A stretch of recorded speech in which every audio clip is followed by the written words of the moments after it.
I'm Andrew. I'm glad to be here. We were almost stuck in Kansas City for Thanksgiving. The snowstorm was real, but we made it through by going into southern Colorado. We went all the way through like Pueblo to get around the storm, but we got here, and I'm excited because here's the plan today. I want to talk a little bit about me. I want to talk a little bit about Bible translations, and then I want to spend more than a bit about Ecclesiastes 12. So let's go. So I'm Andrew. I'm married to Sarah West, the lovely Sarah West here in Orange. I have two beautiful middle school-aged daughters, Finley and Allie. I love them very much. I'm on the leadership team here at Two Rivers, but it's not my job. My real job is I work at CSU. I am a former college professor, and now I'm a college administrator. So I work in the vet school, try to support teaching efforts across the vet school, and I love the university. I love colleges. I love what a university is for our society. I love what it is for a place like Fort Collins. I love it's a place where ideas are generated, where ideas are shared, where ideas are challenged. I love that. I spend a great deal of time reading literature because of that. So I read the research in all kinds of fields. So part of my job is to encourage our professors towards new and innovative things and ideas. And so I read a ton of research. So I read a bunch of education research. I read a lot of psychology research. I read a lot of fields as part of my job. It's fantastic. I get paid for that. But it does shape a lot of how I think then about the world. And so when I prepare a sermon, I love Jesus, but much of what I study and read is in the world of research, secular research. And so I'm going to bring in some today, and I hope it's okay. I hope it's okay with you. I think it'll be encouraging and strengthening for you. At least I hope so. Second, I want to talk about Bible translations. So if you came in this morning and I asked you, how was your morning? And you replied something like this: it was a little wild. Do you have some sense for what that means? What if I changed it a little bit? What if I did this? Just one little punctuation mark? How does that change the meaning of it? It was wild. What if it was like this? It was wild? Maybe this is a little wild. Yeah, that's a big wild. I don't know. Maybe you were thinking you came through like the savannah and you were like, this is a little wild. This would be a lot wild. So words on a page are just words on a page. They have meaning based on context. They have meanings, multiple meanings. For a word like wild means lots of different things. A word like little can mean lots of different things in context. And so what's interesting is when people translated the Bible. So the Old Testament is written in Hebrew, the New Testament's written in Greek, written thousands of years ago. What you end up with are some different approaches to translating Scripture. So on the far left-hand side, you get this word-for-word idea where we're trying to take the literal as close as we can, the Greek word for word, and try to put that onto a page. That sometimes reads, it's going to read very accurate in the sense of word for word, but some of the ideas are lost because of the differences of us not knowing the context 2,000 years ago and the ways that the Greek language would be read by our eyes. So on the other end of this would be kind of a thought for thought. So if you've ever read The Message, we used to call it the Jesus is cool Bible because the language feels it's very much idea for idea, but not necessarily word for word. So there's good reason to have both of these and everywhere in between, depending on what it is that we're trying to do. I spend a lot of my time when I am just quiet in the morning reading the Bible by myself. I really love the NLT, which is closer to the thought for thought idea, less word for word. So I bring this up because today we're going to talk about Ecclesiastes 12, and I'm going to be reading it in the NLT, which if you're in some other translation, you're going to see that mine has a lot more words in it than yours might. And I find it to be really helpful. So that means that scholars, as they've translated, they have brought some of their belief about what was the context like, what did the words mean, they brought that to bear onto the text. So if yours is different today, I just want you to know that. And I want to encourage you, I think reading Ecclesiastes through the NLT, I think will change the way that you understand it. If you've not read it yet, if you've not been part of this journey with us, you should take a look at it. You can just get the NLT online. I mean, there's probably, 500 different Bible apps you could read from. I would encourage you to look at it. So we're going to do Ecclesiastes 12 out of the NLT tonight, this morning. Are you excited? I am. I can't wait. I get to tell you about Sarah's grandpa today, so I can't wait. When we started this sermon series, Jason said, hey, I want to preach through Ecclesiastes. And he's like, it's going to be weird because nobody reads Ecclesiastes. And I remember sitting in that meeting and I was like, I like Ecclesiastes. fact, I read Ecclesiastes probably 4 times a year.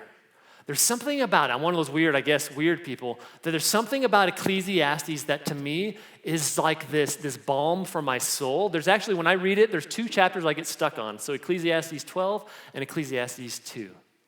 Ecclesiastes 2 is interesting. If you remember this from, 10 weeks ago, I suppose it was, I pulled just some of the verses out of there. I just want to highlight some of them. So this is Solomon wrote Ecclesiastes.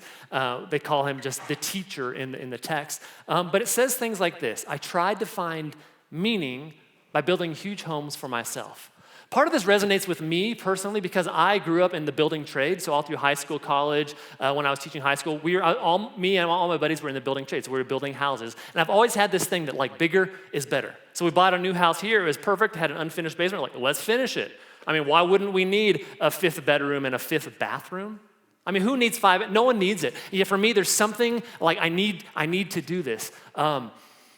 Gardens and parks. I love to garden. It's a little harder in Colorado, but this idea of like, just build this thing, let's tend this thing, let's grow this thing. I love doing that. I've never built a reservoir. But as a kid, I have always had like this engineering mind. Like I remember I grew up in the mountains of Colorado. I remember we would take the creeks and we would like divert them and try to get them to do really fun things, and the farmers would like get really mad at us because in Colorado, it's actually illegal and there's lots of laws around that. Anyway, I've always loved that. I don't own herds and flocks, but I'm jealous of you that do because I've always wanted chickens. I would love to have goats. I'd love to have land. I think I could just quit my job and just tend things. So as I read through all of the silver and gold, I mean, who doesn't want it? But what resonates for me is that when I read this in Ecclesiastes 2, I always get to this line, and it always hits me just right there because it's exactly how I feel. That after I finish like a massive project on my, say, finishing out the basement, it doesn't satisfy like I thought it would.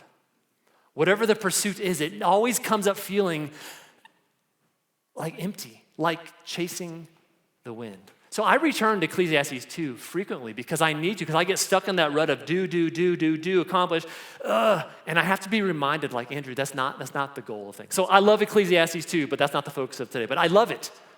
It is what I need. And Ecclesiastes 12 brings a different message that I also love and I also need. So I get to share it with you today. And to do so, I want to play a game. You ready? Are we allowed to play games in church? Okay, yes. Here's the game. You have 20 seconds to solve a puzzle. You have to really do this, all right? The task is to identify 2 numbers in a grid. It's going to look like that. Okay? You're going to identify 2 numbers in the grid that add to 10. It sounds, you're like, I think we can maybe do this, Andrew, even though it is the weekend after Thanksgiving. All right, are you ready for this? By show of hands, I'm going to ask you to see how many of you can do this. You ready? On your mark. Not your hands. This is when you have to do the puzzle. The puzzle's going to start. Ready? Set. You're on the clock. 2 numbers that add to 10. Everybody's way. If you get it, raise your hand. Good. All right, show of hands. How many people got it? All right, about half-ish. Okay, just in case you're like, what in the world? There they are, right there. Yeah, right in plain sight. So interestingly, this was a study that was done in the literature, in the research. It's pretty fascinating. And the idea was, how can we help people get better at this kind of a thing? So I want you to talk to someone next to you to say, if I said, okay, we're going to do this puzzle again, and if you can get it correct, I'm going to give you $10. All right, so you have some incentive to do this. What would you do to prep for that activity? So I'm going to give you some time, like 3 minutes. Let's say you can use whatever strategy you can. How would you get better at solving puzzles like that if I were to give you another one, say there's some money on the line? Right? Talk to someone next to you. What would you do to try to get better at doing this so that you can maybe earn some money?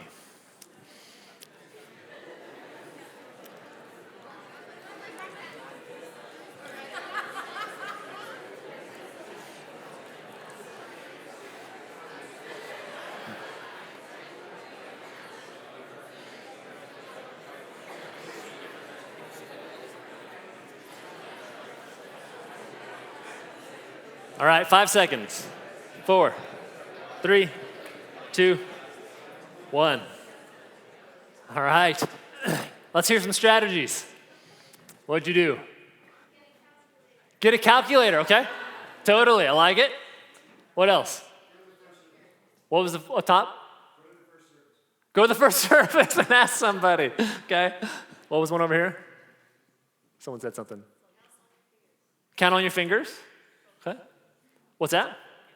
Focus more, so try to focus more, yeah? KK? Just hope. I like it. So this was a study that was done. They did it with 468 people. They incentivized them with $1. Yeah, the things we'll do for $1. Here's what they did. They gave everybody a total of 5 practice rounds. So I gave you practice round 1. They did that same thing, 20 seconds to solve a puzzle. They did that 4 more times. And then they turned this group into 3 different groups, and they turned them loose for 3 minutes. So group A did something for 3 minutes, group B did something for 3 minutes, group C did something for 3 minutes. Then they did 5 puzzles, and they kept track of how many of those puzzles were they able to get right, and here are the results. Now, if you don't look at research much, that little asterisk means that was significant, but I think just doing the math makes it feel more significant. 96%, that's like a solid A. If you're a student, you're like, I feel really good about a 96. The middle group, that's an 81. That's like barely getting the B. Like you're like, I'm glad I got it. I barely did it. And then this is a C. You don't feel always great about that. So it makes it something happened in 3 minutes that made the difference. Anybody want to guess what group C did? Maybe nothing. We had to have them do something for 3 minutes. Yeah, it was the tip of your tongue, I can tell. A 3-minute cooking video is what they watched. This was just to get the group to do something else that was not puzzle related. This was the control group. They watched a cooking video. Group B, anybody want to take a guess what they did? This is the group that practiced. So they had more puzzles, and they practiced doing puzzles, practiced doing puzzles, practiced doing puzzles. You would think that would really help. Practice makes perfect. And yet, they were in the B group with a solid B. What do you suppose group A did then? Read Ecclesiastes 12. Thank you, Nate Hines. No, that's awesome. That's awesome. They reflected. They reflected on their practice rounds to 2 prompts. The researchers gave them this prompt. Write down what strategies you used and write about what you think you could do to get better for 3 minutes. Isn't that interesting? At least I find it very interesting that you would think grind harder, do more, work harder. I mean, we of course, a cooking video is not going to make a difference, but surely if I just practice doing more and more and more of the same, I will get better at the thing. And yet, what turns out to be the case is not doing more of the thing, but reflecting on how you have done it before makes a significant difference. Greg, thank you. So as we get to Ecclesiastes 12, I want to remember that, the power and the importance of reflection. Because research is just already describing, people who did this study are just describing things that already are, a world that God designed. So we're just, as researchers, we're just like discovering all these little things that are good and amazing, wonderful God have already put into place, and we stumble upon them and we're like, oh my gosh.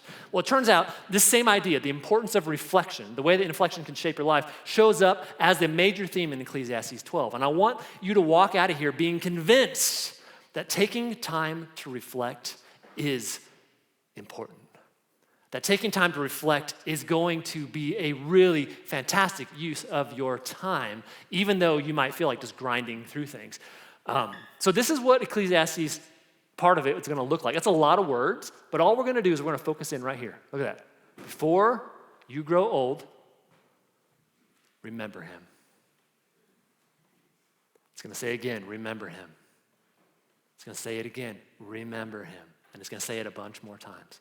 Before you get old, and I'm just going to add a qualifier. I don't think it's a stretch to say this, before you get older. Tomorrow you will be older. Before you're older, remember him.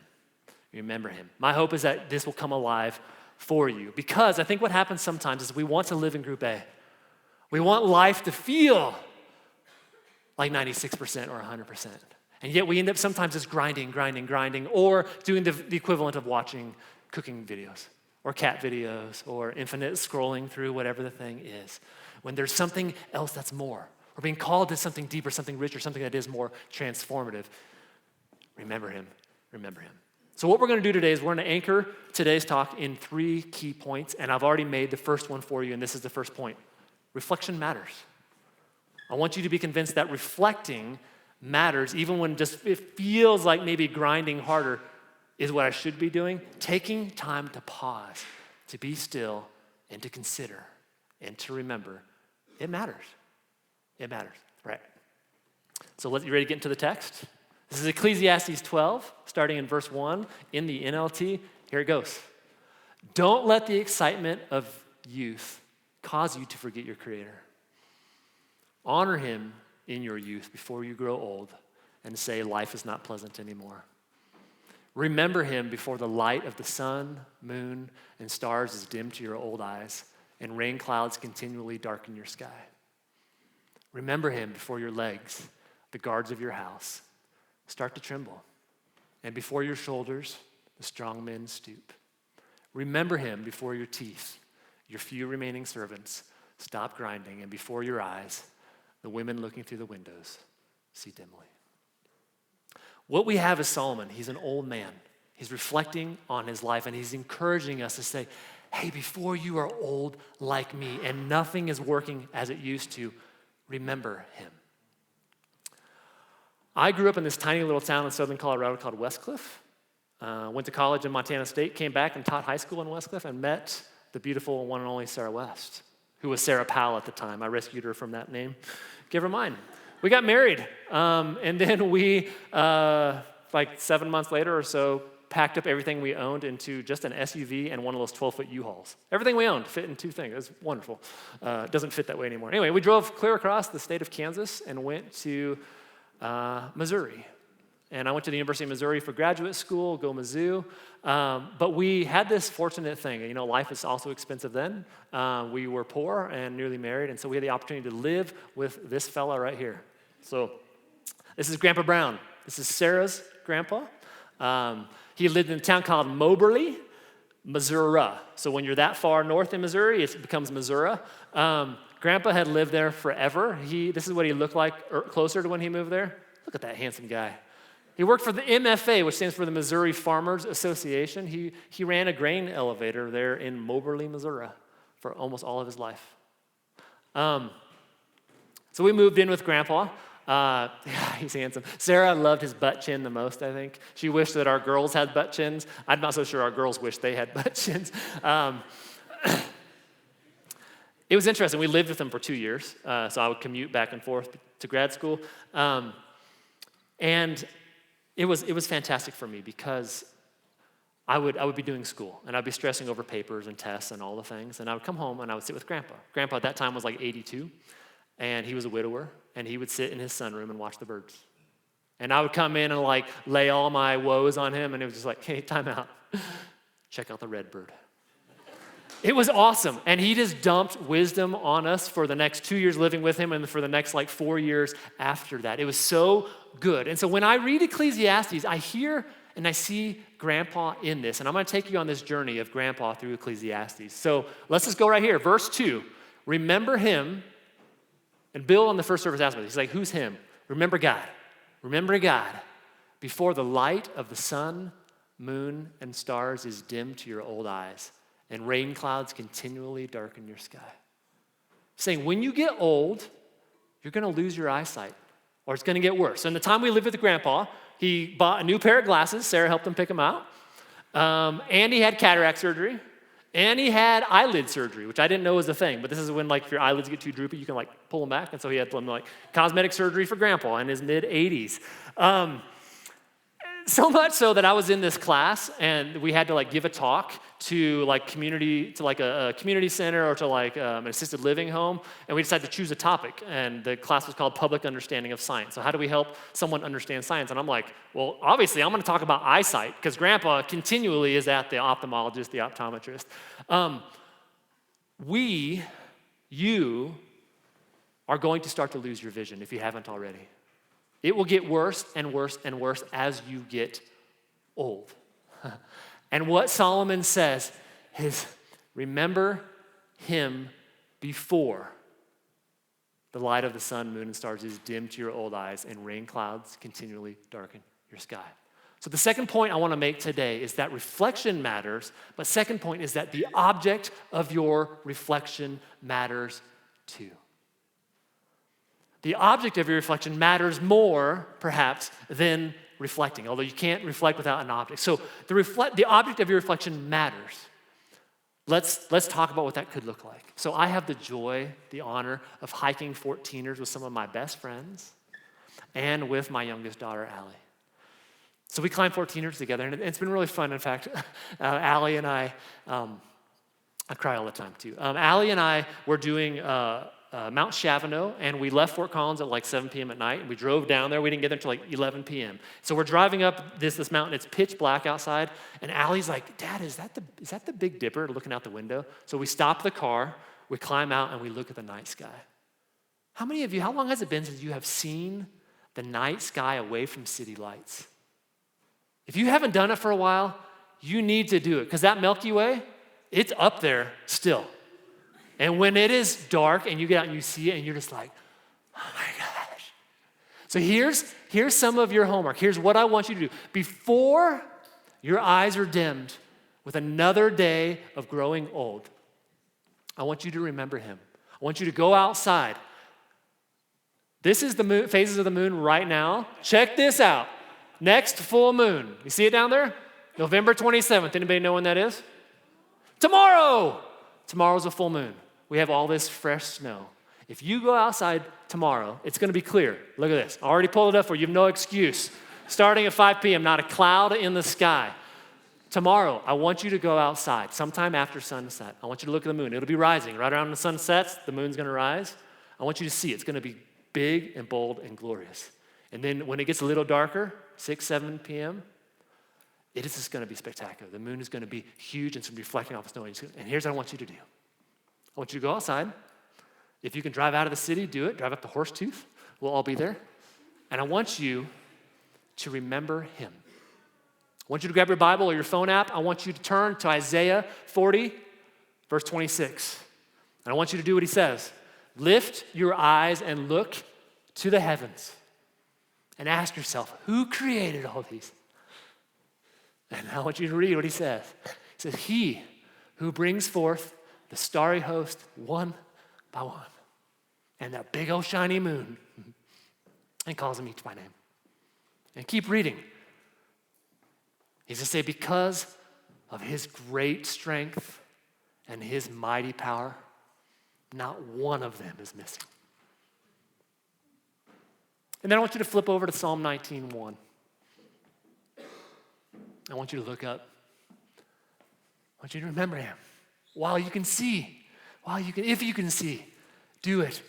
The heavens declare the glory of God. The skies proclaim the work of his hands.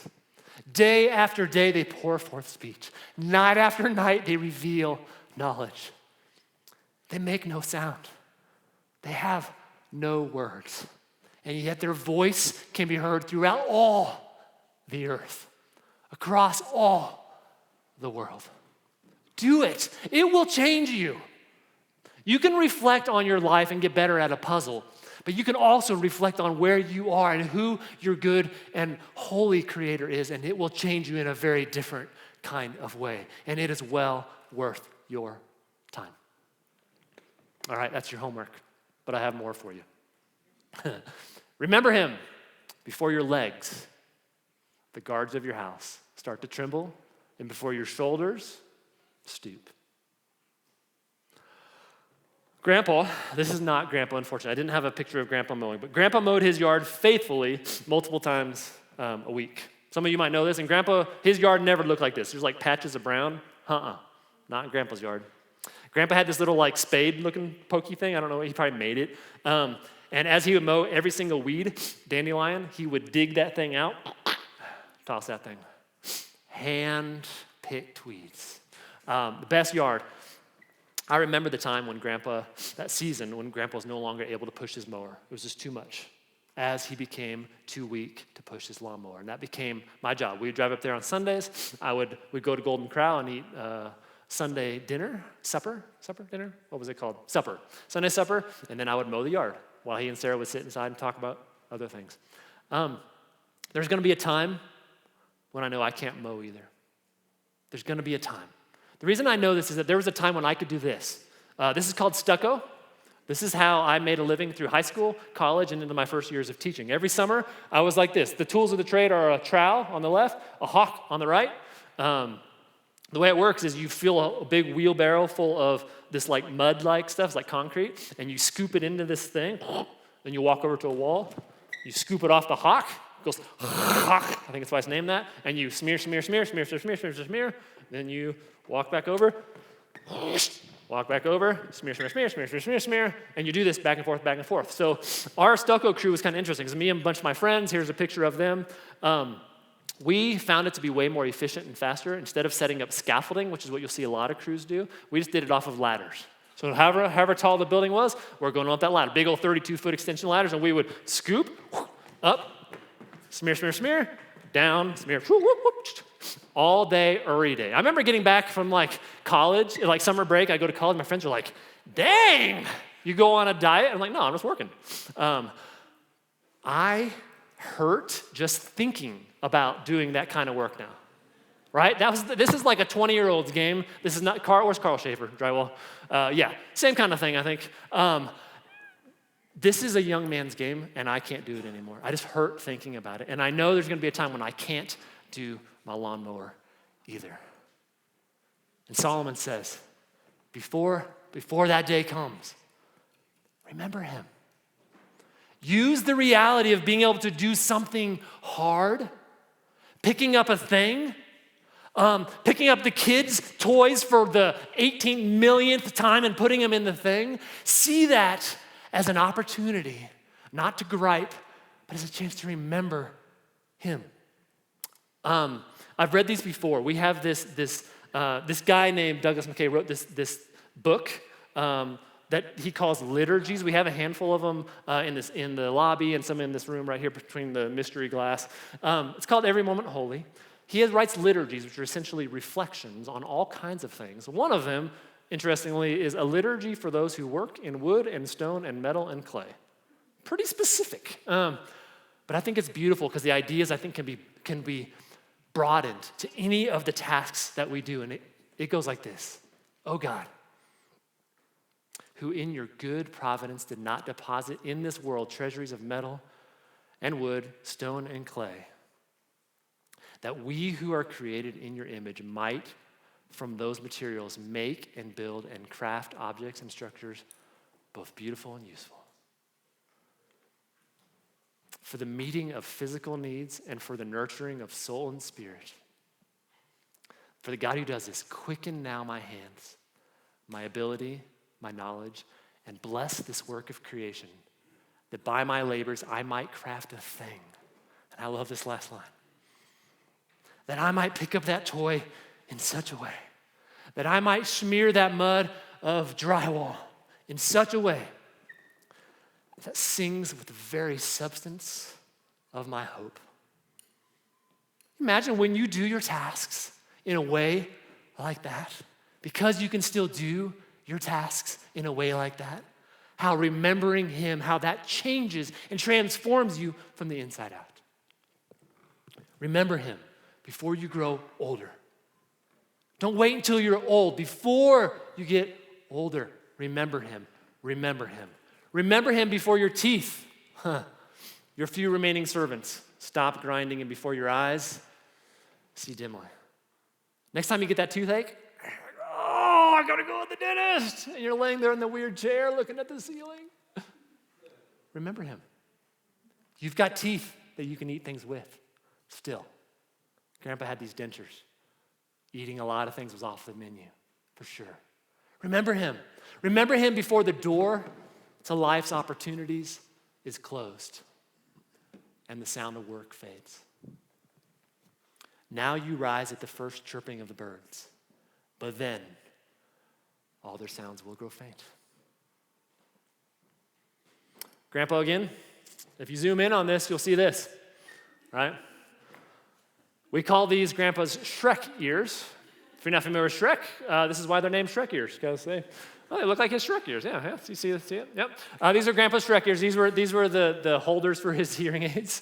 Grandpa hated wearing his hearing aids because of the Shrek nature of them, I think. But I remember when Sarah took him to the audiologist to get his hearing aids, he didn't have them, or the ones he had didn't work very well. Climbed into the car, which is his car. He had owned this car for like 15 years. Climbed in it. Sarah's driving it, and Sarah turns on the blinker, or turn signal. Click, and it goes. Grandpa's like, what's that sound? She's like, it's the turn signal. He's like, it does that? Grandpa, yeah. Grandpa hadn't heard the turn signal in his car in the entire time that he had owned it. Before then, while you can still hear the birds. Not so many birds right now, maybe the little hardy ones right now, but come springtime, and you're up early and the sun is up, and you hear those birds and they're just going for it. Remember him. Remember him. Remember him before, and I love this, before the door to life's opportunities is closed and the sound of work fades. How many of you wake up in the middle of the night and your mind's going with all the work and things you have to do? You ever consider that a gift? That you have good and meaningful things to do with your time? How many days Grandpa sat there watching the birds, just wishing that he had good and meaningful work to be about? That good and meaningful work would consume his thoughts and his time. When you find yourself lamenting the things you have to do, what if you were to rechange that narrative in some way? What if you to remember what a gift it is and remember your God through it? Remember him before you become fearful of falling and worry about danger in the streets. So Grandpa lived on this cul-de-sac. The road was called Cedar Lake Drive. And Sarah and I talked about writing a book called The View from Cedar Lake Drive. Because Grandpa's view of the world was very different from there. Because he didn't drive much, he didn't get out much. And so when it would snow like it did here, he would look outside, and then he would watch the news, and the news is like the world is coming to an end. Like if you drive your car, it will definitely go off the road, and you will definitely die, because that's what the news sells. And so Grandpa would watch the news, and then we'd be like, hey, Grandpa, we're going to go to the store. He's like, you're going to the store? You will most certainly die. And we're like, you get outside, and everybody's doing 60, and it's fine. And so there's something about age that seems to bring about this level of like caution, of like, hey, be careful, be careful, be careful. Next time you find yourself doing something that feels a little dangerous, remember him. Remember him while that still makes you come alive. Before your hair turns white like an almond tree in bloom. Next time you see that gray hair, or for me, it's the continually thinning hair. More of it's gray. Remember him. Before you drag along without energy like a dying grasshopper. Next time you're so wiped out from the CrossFit workout that you just did and you're just, remember him. Next time you have some sexual desire, remember him. You will lose that. Remember him before you near the grave, your everlasting home, when the mourners will weep at your funeral. Yes, remember your Creator now while you are young, before the silver cord of life snaps and the golden bowl is broken. Don't wait until the water jar is smashed and the spring and the pulley is broken at the well, for then the dust will return to the earth and the spirit will return to God who gave it. Remember him. Remember him. Last point before we land this thing. This one's going to take a little bit, so we'll take some time on this. The last point. We are the narrators of our own reflections. This is going to make sense in a second here, but there's the words. When we reflect, we are telling a story. We are looking back. We are considering what is, and we craft it into a story. And you are the narrator of that story. Let me try to help you see this. So, again, this is coming from some research in psychology. I think it's fascinating. This question, why do we have memory? Have you ever considered, why do we actually remember things? It's interesting. Is it to remember every detail of our past? Like as a human being, is like our memory there so we can remember every detail of our past? If it is, how good are we at doing that? Pretty darn poor, right? Even some of you, maybe you had Thanksgiving with family perhaps, you sit around telling stories and you're like, you remember it one way, somebody else remembers it a totally different way. You're like, weren't we both there? And yet we remember it very different. We are pretty poor at remembering detail by detail by detail by detail. So a scholar, Jonathan Adler, at Olin College in Massachusetts, says this. He says, we have memories, and I might just add one of the reasons we're thought to have memories is so that we can make sense of what's happening to us right now and anticipate what might happen next. So the reason we have it is not to remember every single detail. The reason we have memory, he argues, is so that we can make sense of what's happening to us now and anticipate what might happen next. So by way of example, imagine you're walking through the woods, you come across a bear in a cave. Ah! All right? This has happened to me. He wasn't in a cave, just a bear, and we were like, run, right? You're not supposed to. Anyway, this happens. Is the goal that you'd remember exact detail of that bear in that cave? How helpful is that? Not overly helpful. The goal is that we take that objective thing that happened and we craft a different story that helps us remember that sometimes scary and dangerous things can be in dark places. That is the narrative that we can tell ourselves. So we take this thing that actually happened and we tell a different kind of a story that helps us remember it longer. Adler says this. He says, so the slippery reconstructive nature of memory, so the way that we recreate events to tell this story, this is a feature of the human system. It's a feature of the mind, not a bug. It's not something that's broken. It actually serves us well. And stories, this recreating of a thing to tell a story, is an amazing tool for holding on to the meaning of our past experiences. The objective facts of our lives are what they are, but the stories are about where we draw connections between things, where we parse the chapter breaks of our lives. And those are narrative acts, not historical acts. And the way we do it can have big implications. Let me give you an example. All right, so you can have a story that begins good and ends good. Kind of a boring story, kind of like the Hallmark Channel movies right now. You can have a story that starts bad and ends bad. This is like very depressing from beginning to end. You could have a story that starts off bad and is good. We kind of like those. This is kind of like our favorite American types of stories, like struggle, struggle, struggle, victorious. You can have one that's like really good and then goes really bad, like a tragedy. So researchers give these different stories different names. One of the names they give this from bad to good is called a redemptive or a redemption sequence. Isn't that cool? We as Americans love the redemption sequence. We don't love this one right here that some researchers call a contamination sequence. But here's what's interesting. The difference between these oftentimes lies not in the objective facts, but it lies in the way we retell the story.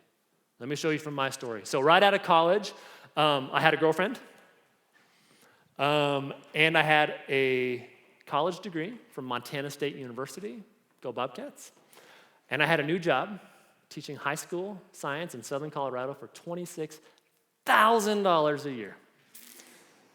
Yep, you heard that right. Big bucks. And then my girlfriend broke up with me. And it turns out that teaching high school science, physics, chemistry, biology, and physical science was a ton of work. And that 16-year-olds don't always automatically appreciate all that hard work. Hardest job I've ever had. So when I tell that story, it feels a little like this. Life was going good, life's going good. Wow, I'm single, living in the mountains, working the worst job I've ever had in my life. Here's what's interesting. It can also tell the story kind of like this. You can add the chapter break at one different point. It goes like this. In that small little mountain town while I was single working this super hard job, I met this gal over here, Sarah West. Changed my life forever. Give me 2 beautiful kids. Story looks a lot like this now, especially when you do this. So this is that reconstructive nature. The objective facts have not changed, but the narrative of my life looks very different depending on where I parse it out. So let's revisit what Adler says again. The objective facts of our lives are what they are. They haven't changed. But the stories we tell are about where we draw the connections between the things, where we parse the chapter breaks of our lives. And those are narrative acts, not historical acts. And the way we do that has big implications. So let's do this through Ecclesiastes 2. Solomon reflecting on things. He says, I tried to find meaning by building huge homes for myself, but as I looked at everything I had worked so hard to accomplish, it was all so meaningless, like chasing the wind. It's the story he tells. I did all this stuff, it was meaningless. You know, we've talked about it. He says things like, you do all this hard work and somebody else gets it. What if his story was different? I built huge homes that I invited people into to remind them that they have a good God who is preparing a home for them. A God who's preparing a space with many, many rooms that will be glorious. Come, be reminded of the good things yet to come. This is a reflection of what is coming. That would change the story a little bit. I made gardens and parks, filling them with all kinds of fruit trees, but it was meaningless, like chasing the wind. What if it looked different? I built gardens, filling them with all kinds of fruit trees to bless the people of Israel. To say, come, all who are hungry, come and eat. Come and drink. The act stays the same. The story and the intent changes the entire narrative. I built reservoirs to collect water and irrigate many flourishing groves. What if the story was different? I built these to remind the people of our God, the living water who gives life. And this is a shadow of what is to come. I own large herds and flocks. Let me tell you about a God who owns the cattle on 1,000 hills. Let's talk about that God. So you see how we tell the story, how that changes us. And we see this in the New Testament happen frequently, where the events that could be told as a tragedy, but they're not. They're told as a redemption sequence. Here's Paul in 2 Corinthians 4. Therefore, we do not lose heart, though outwardly we are wasting away. Yet inwardly, we are being renewed day by day. For our light and momentary troubles. And if you read what was happening, these weren't like light and momentary troubles. This was like persecution. This was like some people dying. Our light and momentary troubles are achieving for us an eternal glory that far outweighs them all. So we fix our eyes not on what is seen, but what is unseen. For what is seen is temporary, but what is unseen is eternal. When we reflect on our lives, when we think of the goodness of our God, we know how the story ends.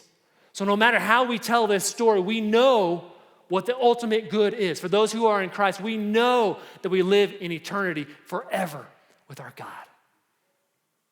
We know how the story ends. Oh, how that changes the story we tell. We are the narrators of those reflections. Band, if you want to come back up. I want to wrap this up by returning to Grandpa. So, Grandpa, his daughter, Sarah's mom, Brenda, said, hey, Dad, you're a widow, you're living by yourself. I think it'd be really helpful for you to journal.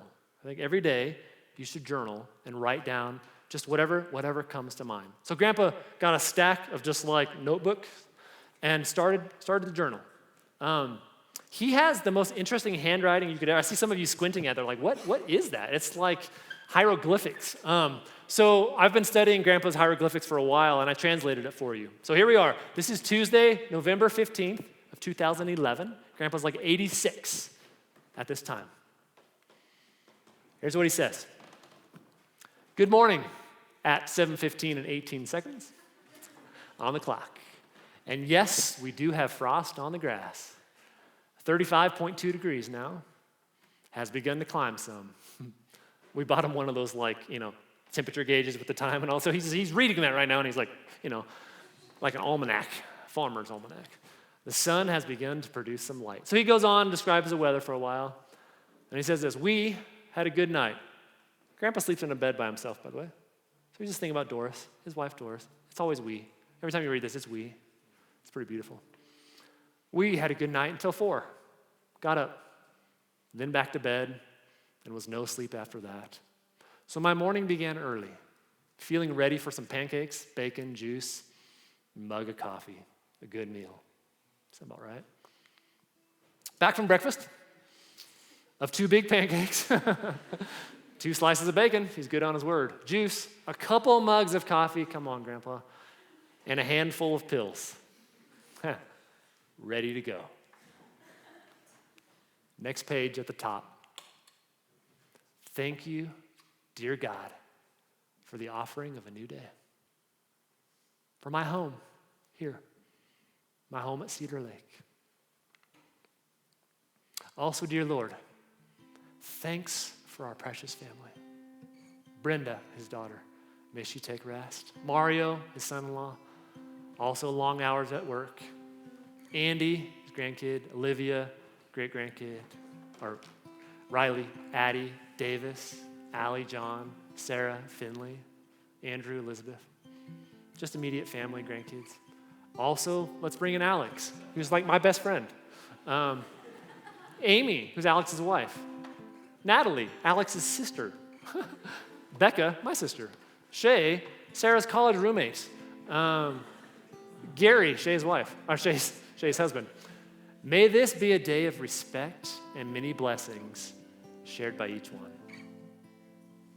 Supporting much love, faith, hope, bidding many favors along life's journey. Grandpa is 86. He's a widower living in a house now by himself. He's lost his wife. His family's off doing all kinds of stuff. He's watching the birds wishing he could work. And this is the story he tells in the mornings. Next page. There it is. You'll never make sense of it. All it is a list of names. 105 names of people that he's praying for.